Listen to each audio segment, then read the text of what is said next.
harus terjadi di dalam kehidupan ini. Satu perkara yang ku simpan dalam hati, tiada sesuatu kan terjadi tanpa Allah peduli.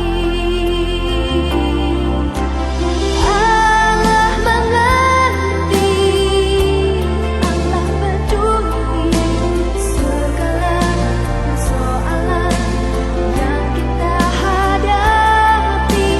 Tak akan pernah dibiarkannya ku bergumul sendiri, sebab Allah mengerti.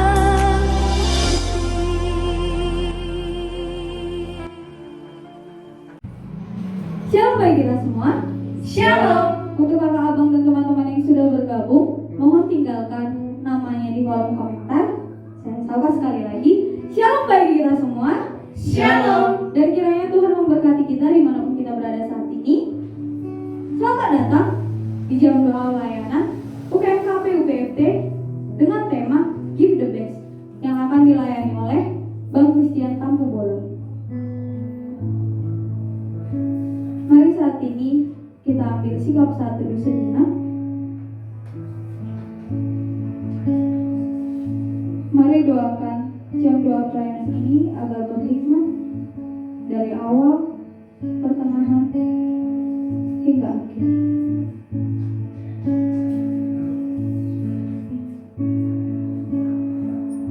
Amin. Ia Allah yang sungguh hebat. Ia Allah yang sungguh indah dengan segala rancangannya. Ia Allah yang juga sahabat kita, dekat dengan kita. Kemanakah aku dapat pergi, Tuhan? Menjauhi Roh-Mu yang suci. Engkau sahabat dan Kau dekat. Mari kita nyanyikan lagu kita, sungguh indah.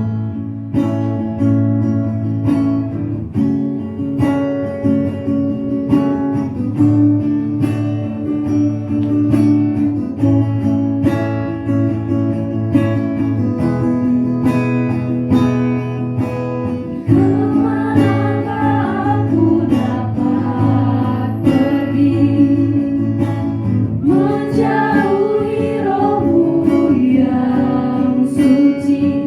Kau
berdoa, bersyukur kepadanya untuk kasih setianya, untuk anugerah pertolongan yang daripada. Mari bersyukur bila saat ini kita masih dikelilingi orang-orang yang kita sayangi, baik itu orang tua, saudara, sahabat-sahabat rohani kita.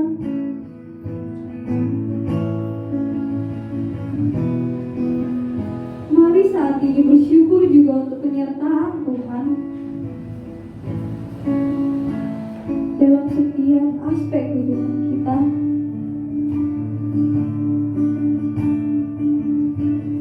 Saat Dia masih menyertai studi kita, pekerjaan kita maupun pelayanan kita. Mari bersyukur buat apapun yang masih Tuhan izinkan terjadi dalam hidup kita sampai hari ini. Mari bersyukur juga untuk pelayanan ini, untuk orang-orang yang masih terpanggil melayaninya, untuk AKK, untuk PKK, untuk abang kakak alumni. Mari bersyukur juga saat ini kita masih bisa menyaksikan jam doa pelayanan dimanapun kita berada. Mari bersyukur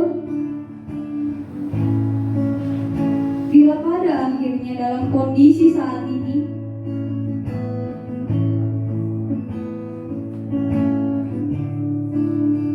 mungkin dalam kondisi yang tidak memungkinkan ini,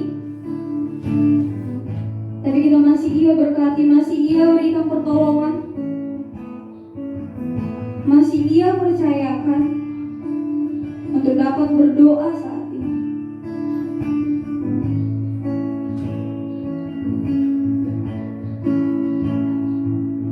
Mari juga saat ini datang kepada Bapa, membawa segala keakuan kita. Mari katakan kepadanya, Tuhan, ini aku anakmu yang seringkali berpaling daripadamu Bapa. Ini aku anakmu Tuhan yang masih sering mengandalkan diri sendiri.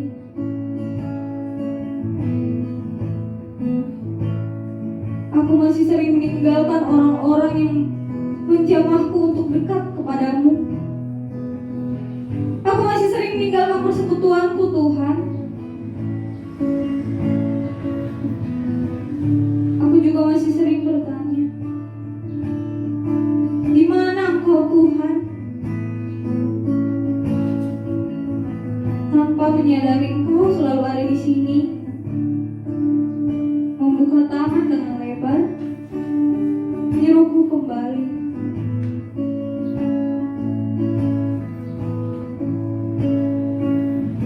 Katakan kepada Bapa, aku datang Tuhan, membawa hati kepadamu. Biarlah Kau yang menjamahnya Tuhan.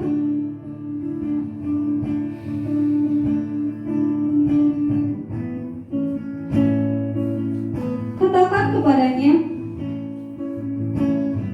bahkan dengan segala pengabdianku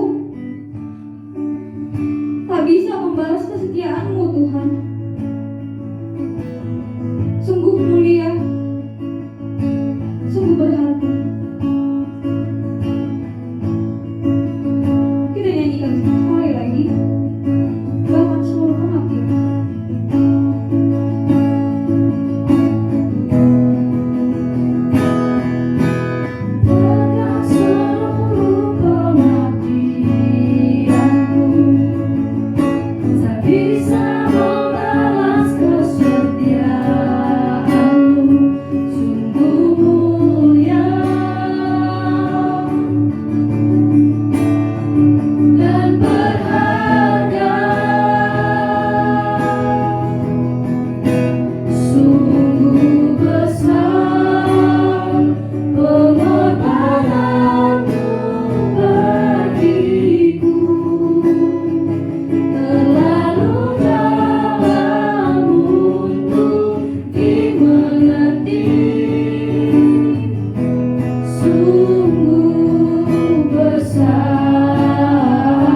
Shalom teman-teman semua, senang bisa bersama-sama beribadah di acara ini. Dan sebentar kita akan merenungkan firman Tuhan. Sebelumnya mari kita bersatu di dalam doa. Bapa di dalam surga, kami bersyukur kepadamu untuk kesempatan kami bisa beribadah saat ini. Tuhan, kami tahu bahwa ibadah ini jauh dari ibadah yang normal seperti biasanya. Tapi kami bersyukur ini pun masih bisa dilakukan. Karena itu Tuhan, kami sungguh berdoa supaya Engkau bersama-sama menuntun kami, Engkau bersama-sama berbicara kepada kami lewat kebenaran firman-Mu. Kami sungguh berdoa firman Tuhan boleh mengajar kami, memberi kekuatan kepada kami, memberi pengertian kepada kami, sehingga kami tahu bagaimana kami harus menjalani hidup kami. Terima kasih Tuhan, kami sungguh berdoa, berkatilah kami semua, baik hamba-Mu yang akan menyampaikan maupun kami semua yang mendengarkan, sama-sama diberkati Tuhan. Kami serahkan pemberitaan firman ini kepada Tuhan, pimpinlah kami bersama-sama. Dalam nama anak Yesus Kristus kami berdoa dan mengucap syukur. Amin. Oke teman-teman semua, topik kita hari ini adalah give the best, atau dalam bahasa Indonesia disebut, ya kalau diterjemahkan kita sama-sama tahu, memberi yang terbaik, kira-kira begitu. Give the best, memberi yang terbaik. Saya jadi ingat apa yang saya baca 2 hari yang lalu di koran Kompas, di halaman depan. Itu judul beritanya itu menarik, disebut di sana, bersiap yang terburuk, berharap yang terbaik. Bersiap yang terburuk, berharap yang terbaik.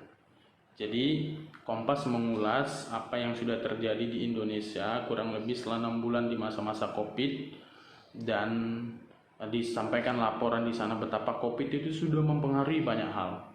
Ya, mempengaruhi kesehatan tentunya, setiap hari kita diperhadapkan dengan penambahan kasus, lalu kemudian dia juga sangat mempengaruhi perekonomian.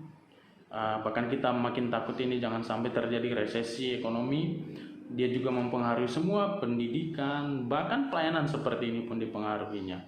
Jadi Kompas mengajak kita untuk melihat ke depan seperti apa kita bersikap menghadapi pandemi COVID-19 yang belum tentu bisa berakhir dengan satu statement yang menarik, yaitu kita harus bersiap yang terburuk karena memang risikonya masih akan ada, tetapi juga kita harus berharap yang terbaik.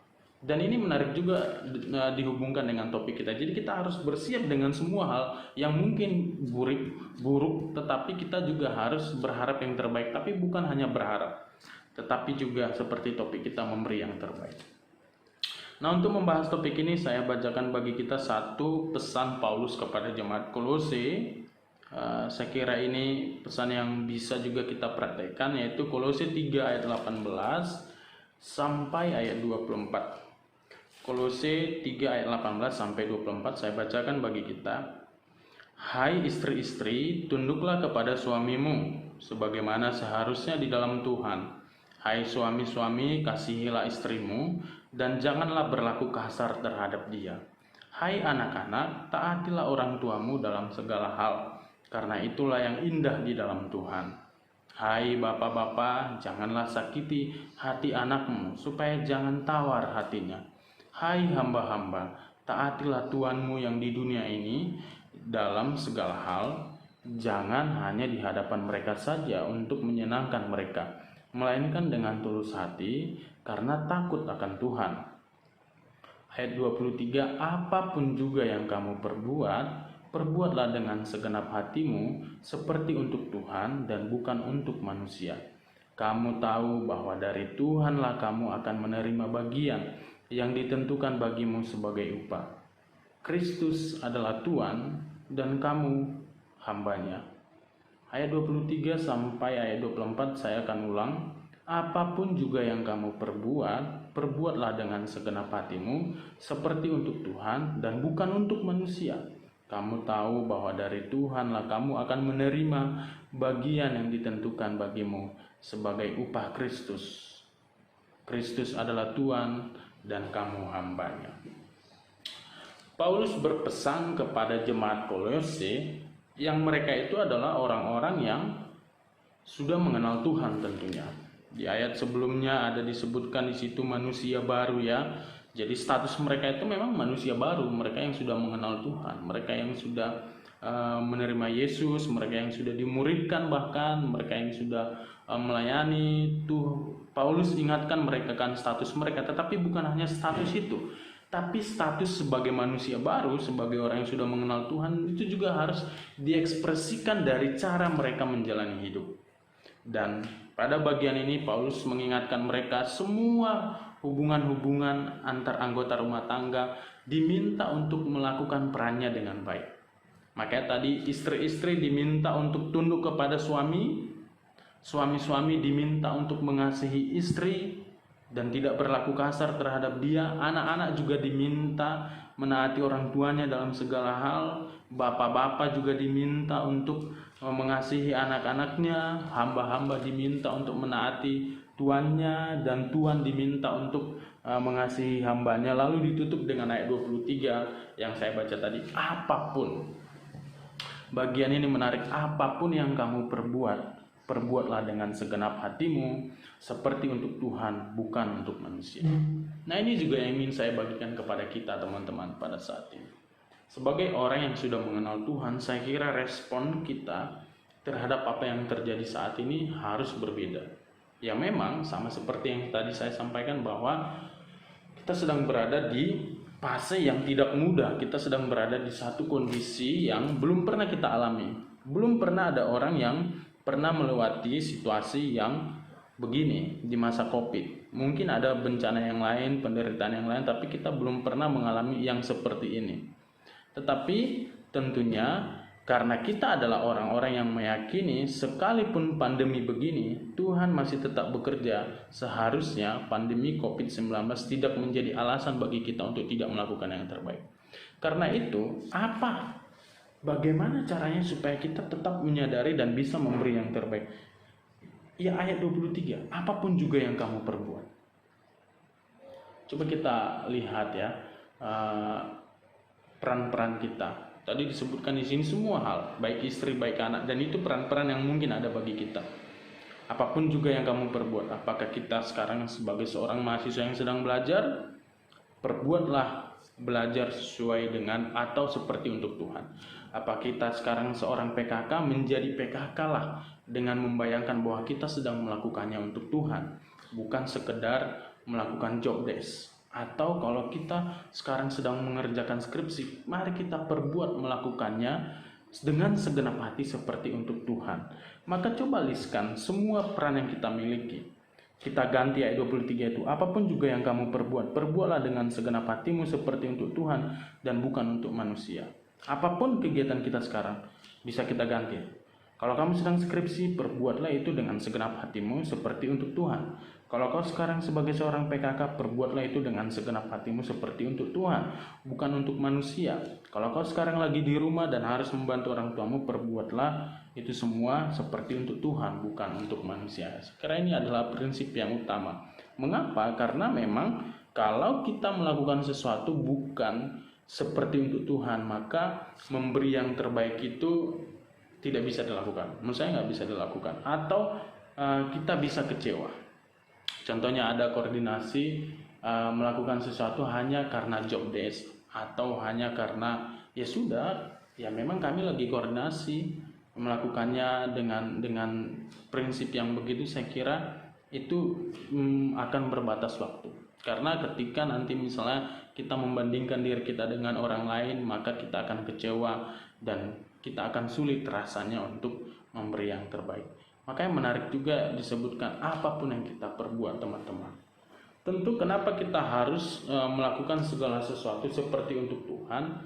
Karena kita sudah melihat apa yang sudah Tuhan berikan kepada kita. Tanpa menyadari apa yang Tuhan berikan kepada kita, kita tidak akan mampu memberikan kepada Tuhan yang terbaik. Tanpa menyadari bahwa kita mahasiswa yang Tuhan beri kesempatan studi, maka kita akan bermain-main mengerjakan studi kita. Teman-teman ingat, kita baru saja menerima mahasiswa baru ya, SNMPTN. Dari sekian ribu, entah juta lah ya, yang yang Tuhan izinkan untuk mengikuti ujian. Tidak semua loh yang ikut atau yang bisa jadi mahasiswa. Tidak semua. Atau kalau kau lagi bergumul karena skripsimu lalu akhirnya mempermasalahkan itu, saya kira kita perlu melihat bahwa ada orang yang untuk skripsi pun belum ada kemajuan. Jadi saya kira kita nggak bisa fokus melihat ke sebelah orang lain. Semua punya kesusahan sendiri. Jadi ini kadang-kadang yang membuat kita tidak mampu memberi yang terbaik. Karena apa? Karena kita memandang kepada manusia.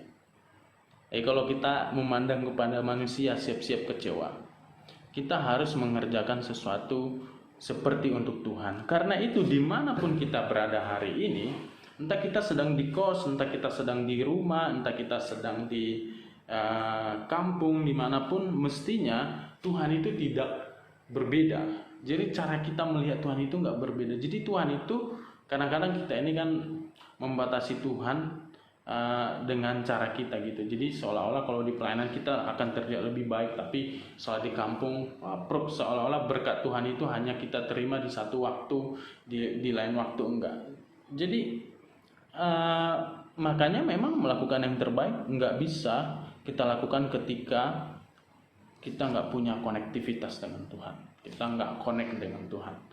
Makanya pada bagian ini ketika kita bicara tentang melakukan yang terbaik kepada Tuhan, sadarilah apapun yang kamu lakukan, mulai bangun pagi melakukan ini, melakukan itu sampai akhir, lakukanlah seperti untuk Tuhan. Teman-teman, secara khusus untuk pelayanan, ini adalah situasi yang tidak baik, tapi ya bersyukurlah para pengurus sudah mencoba melakukan apa-apa. Saya mau sampaikan bahwa justru di masa-masa inilah, di masa-masa COVID ini dan di awal-awal ini, kita perlu membangun satu prinsip yang tepat. Apa sih dasar kita melakukan pelayanan ini? Kenapa kita melakukan pelayanan ini? Ada satu cerita di Alkitab yang saya kira saya perlu bagikan kepada kita yang menarik untuk kita renungkan, yaitu dari Lukas 8 ayat 1-3. Ini khusus untuk kita para pelayan, para kakak juga mungkin, juga para pengurus. Lukas 8 ayat 1-3. Saya bacakan bagi kita. Mungkin ini tidak terlalu familiar bagi kita. Perempuan-perempuan yang melayani Yesus. Tidak lama sesudah itu Yesus berjalan berkeliling dari kota ke kota, dari desa ke desa, memberitakan Injil Kerajaan Allah. Ke-12 muridnya bersama-sama dengan dia, dan juga beberapa orang perempuan yang telah disembuhkan dari roh-roh jahat atau berbagai penyakit, yaitu Maria yang disebut Magdalena yang telah dibebaskan dari 7 roh jahat, Yohana istri Kuja, bendahara Herodes, Susana, dan banyak perempuan lain. Perempuan ini melayani rombongan itu dengan kekayaan mereka. Teman-teman, hari ini kita akan belajar bagaimana melayani seperti para perempuan-perempuan ini. Jadi ternyata kalian kurasa nggak terlalu familiar. Apakah teman-teman pernah mendengar nama Yohana di Alkitab? Yohana, istri Kuja, Susana, dan banyak perempuan lain. Kalau Maria Magdalena mungkin kita kenal. Tapi kita akan melihat bagaimana mengerjakan pelayanan, bagaimana memberi yang terbaik melalui narasi ini. Teman-teman, perhatikan ayat 2. Ayat 2. Ke-12 muridnya, sebelum ayat 2, ke-12 muridnya dan bersama-sama dengan dia dan juga beberapa orang perempuan yang telah disembuhkan dari roh-roh jahat atau berbagai penyakit, yaitu Maria yang disebut Magdalena.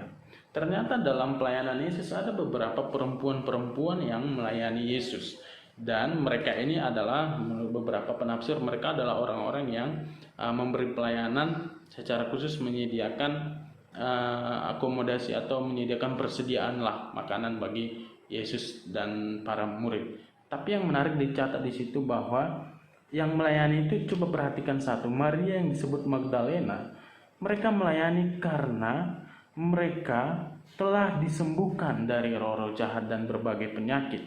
Alasan mereka melayani adalah karena mereka sudah disembuhkan oleh Tuhan, mereka sudah mengalami kasih Tuhan. Dan dicatat di situ bahkan Maria Magdalena itu adalah orang yang sudah dibebaskan dari 7 roh jahat.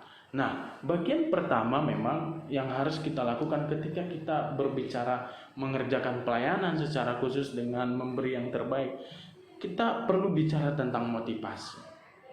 Teman-teman, kesulitan selalu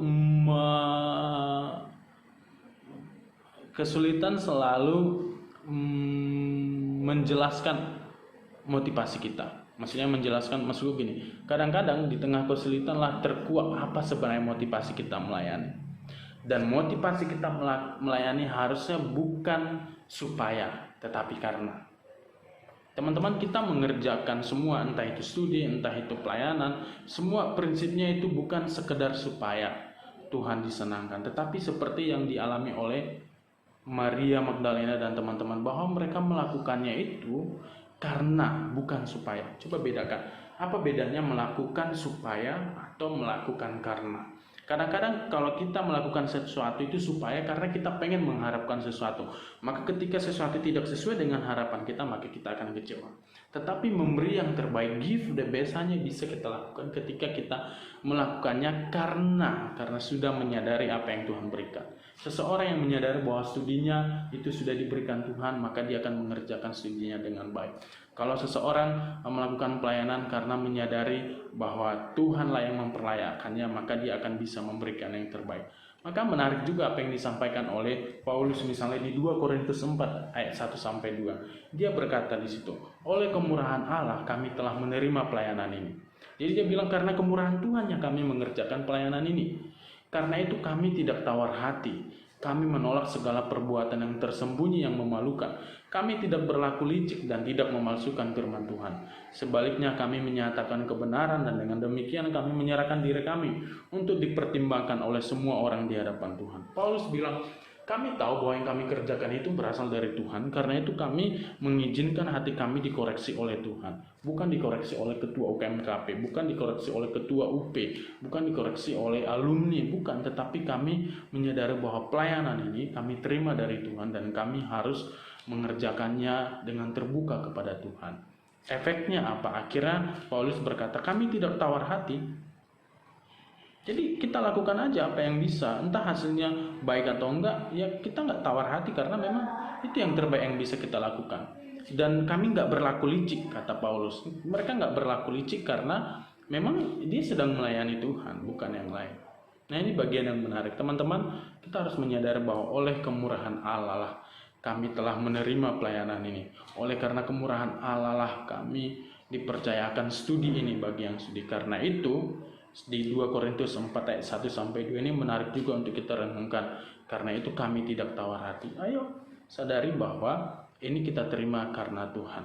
Nah teman-teman, sama seperti perempuan yang melayani Yesus atau sama seperti Paulus, kita harus menyadari bahwa kita sedang melayani Tuhan dan fokus kita adalah Tuhan.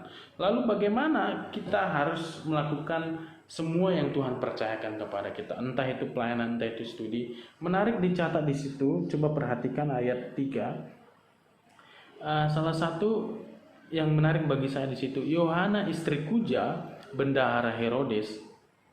Nah ini perhatikan, ternyata di antara para perempuan itu yang melayani itu adalah Yohana istri Kuja. Coba perhatikan.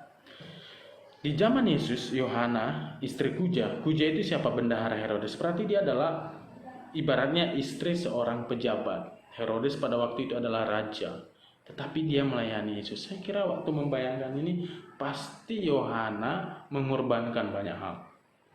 Karena dia adalah istri Kuja, seorang pejabat, tetapi dia mau melayani Tuhan. Dia mau mengambil resiko. Nah kadang-kadang teman-teman, dan dia mau berkorban. Kadang-kadang kesulitan kita memberi yang terbaik karena kita nggak mau berkorban. Tetapi belajar dari Yohana ini, istri Kuja itu resikonya besar loh melayani Yesus. Istri Kuja tapi dia harus melakukan pengorbanan karena dia tahu bahwa pelayanan itu harus dilakukan kepada Tuhan.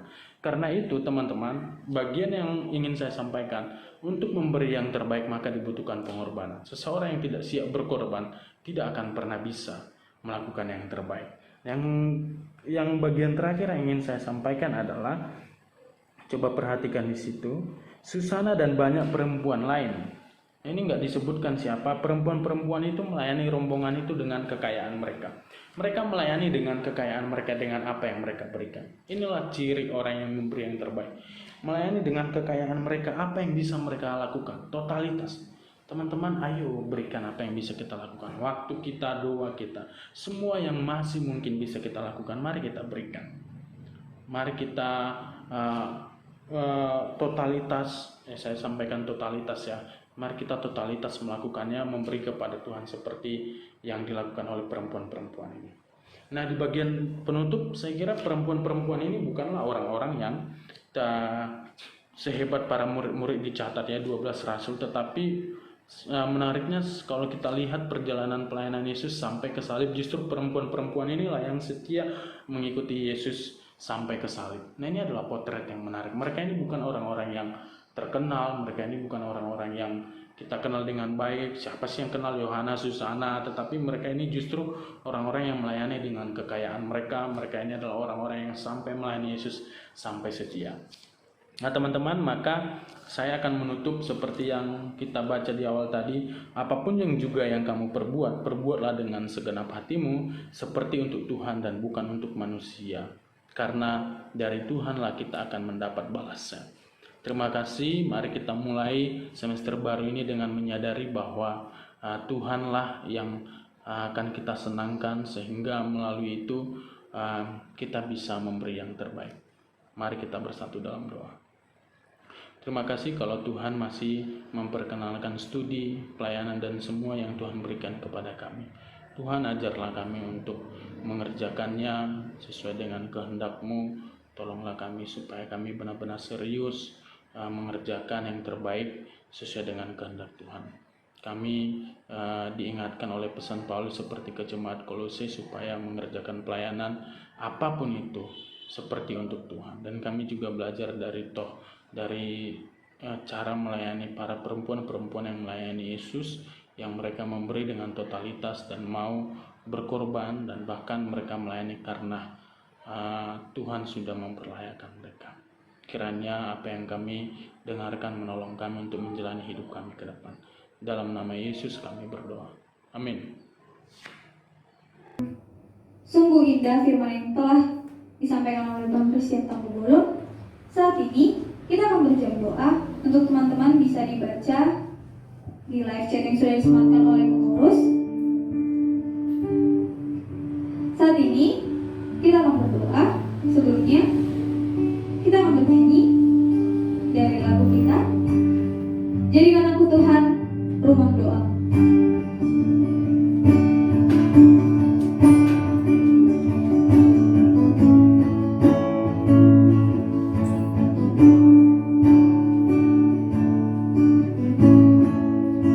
Bawa hidupku sekarang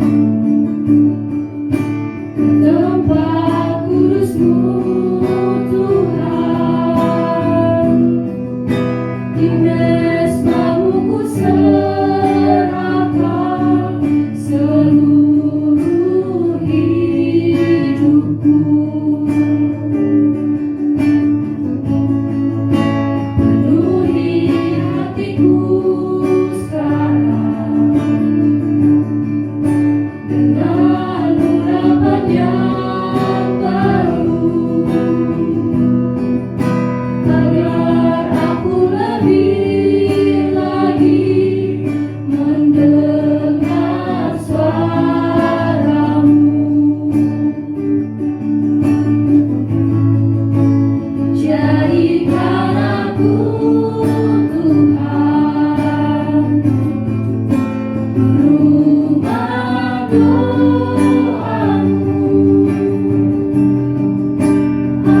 untuk calon pemimpin kelompok kecil untuk memiliki komitmen dalam memimpin kelompok kecil.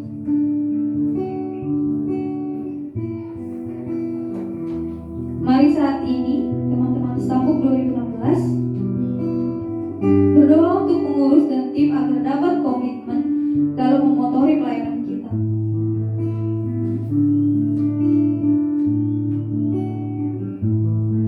Mari berdoa agar pengurus dan tim dapat mengerjakan dan menikmati persekutuan dengan Tuhan. Mari saat ini kita berdoa untuk pengurus dan tim agar dapat tetap semangat dan sehati dalam mengerjakan pelayanan.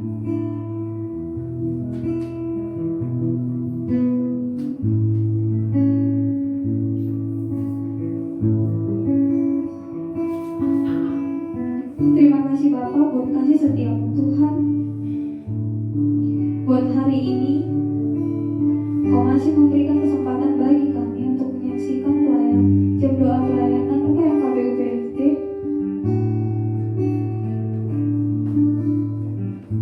Tuhan, Engkau yang tahu bahwa keadaan saat ini sangat menyulitkan kami untuk bertemu satu sama lain. Tapi biarlah Tuhan, kami dapat selalu bertumbuh di dalam doa untuk mendoakan pelayanan kami ini, Bapak.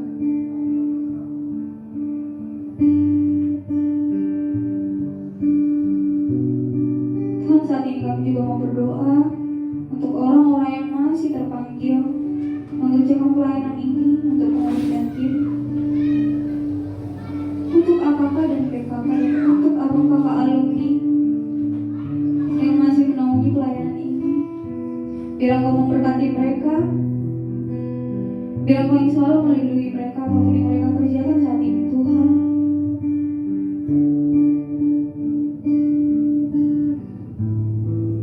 Kami juga mau berdoa Bapa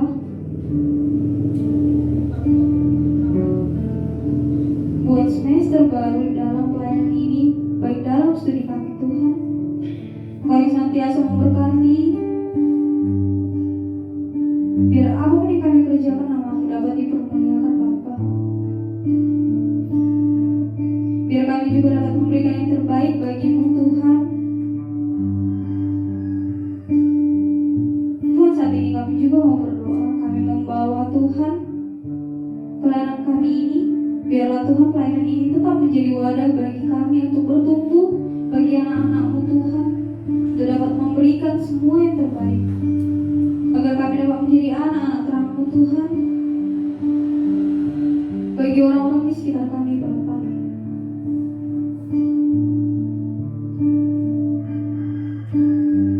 Terima kasih Bapa. Terima kasih Yesus. Terima kasih Roh Kudus. Amin.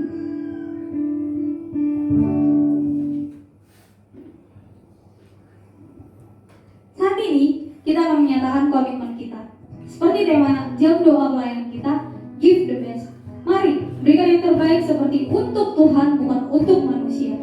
Kita akan bernyanyi dari lagu kita, Hidupku Sekarang Kupersembahkan. Dan di akhir pujian, saya serahkan kepada Bang Samuel untuk memperbaiki di dalam Tuhan.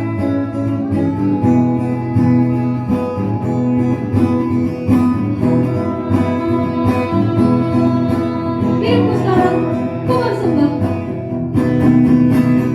Hidupku sekarang ku persembahkan di hadapan-Mu.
Bapa yang bertata dalam kerajaan surga, Allah pemilik kehidupan kami. Kami kembali datang ke hadapan-Mu Bapa, mengucapkan rasa syukur kami. Setiap hal yang boleh kami kerjakan untuk melayani Bapa. Kami juga mau bersyukur Bapa, kelompok kecil yang sampai saat ini masih bisa berjalan Bapa. Buat PKK yang masih setia melayani Engkau. Dan juga buat alumni abang kami Bapa, yang masih setia memperhatikan kami sebagai adik-adiknya. Bapa yang baik, banyak harapan dan permohonan kami Bapa di semester B ini.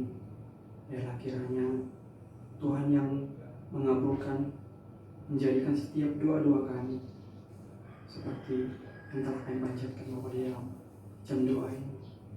Kami rindu PKK, KK untuk dapat berkelompok Bapa, saling menguatkan, saling menggali firman-Mu Bapa.